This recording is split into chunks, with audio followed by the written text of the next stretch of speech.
object. What is it? Lebo, this is the first of the Meerkat 64 dish array, which is a South African initiative to set up a radio telescope in South Africa. So it's quite a unique design. It's completely different to our first engineering prototype. So this is the first one that was installed towards the end of last year. So this is going to expand now. We're going to have another 63 of these in the field on the site. What went into the production of the Meerkat? Look, I think there's a lot of design aspects, and particularly from the infrastructure. You first got to get the infrastructure on the ground before you can actually put the telescope in. So typically we've had to provide power to the dishes. We've had to build a whole optic fibre network. So everything, all the fibre cables is trenched. We've put in a big data centre on site. So all of that's got to be put in foundations for the dishes in preparation to actually install the dish on site. And then it's the actual manufacturing process of the dish that's manufactured off-site in Gauteng, and they bring the components together and basically install the dish on site.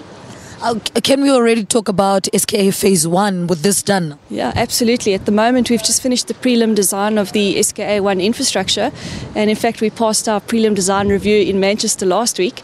So what we've done is we've basically expanded the existing infrastructure that we've got on the ground for SKA 1 and reused existing buildings and just expanding the road network, reusing the grid power infrastructure. So really trying to minimise what we need here for SKA 1 in terms of infrastructure.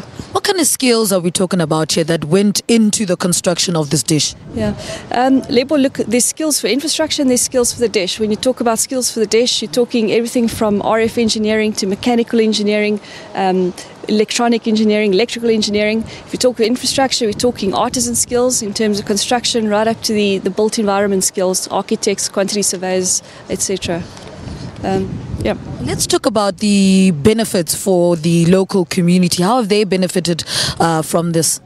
Lebo, what we have done is, in terms of all the contracts we put out, there were local participation goals to define what contractors had to spend in terms of local community employment, using local contractors as well as local suppliers. So there was a lot of effort placed in the contracts to ensure that we used the local community in the construction of the project. There's other benefits like the e-schools initiative in Carnarvon, and which we're rolling out now in Williston. We're rolling out laptops to the schools, giving them internet connectivity.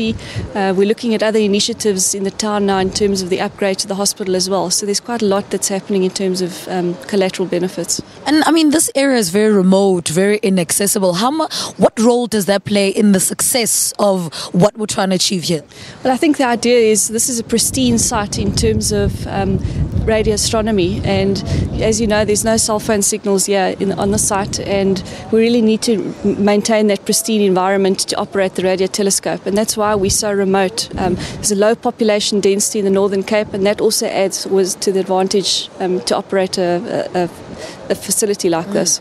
Now, we're talking about the cover there on one of the signal. What role does that play, and why is it so important that this is not interrupted or by our cameras or cell phones? As you can see, there's quite a lot of cameras here at the moment, and all these cameras and electronic equipment actually interferes with the dish.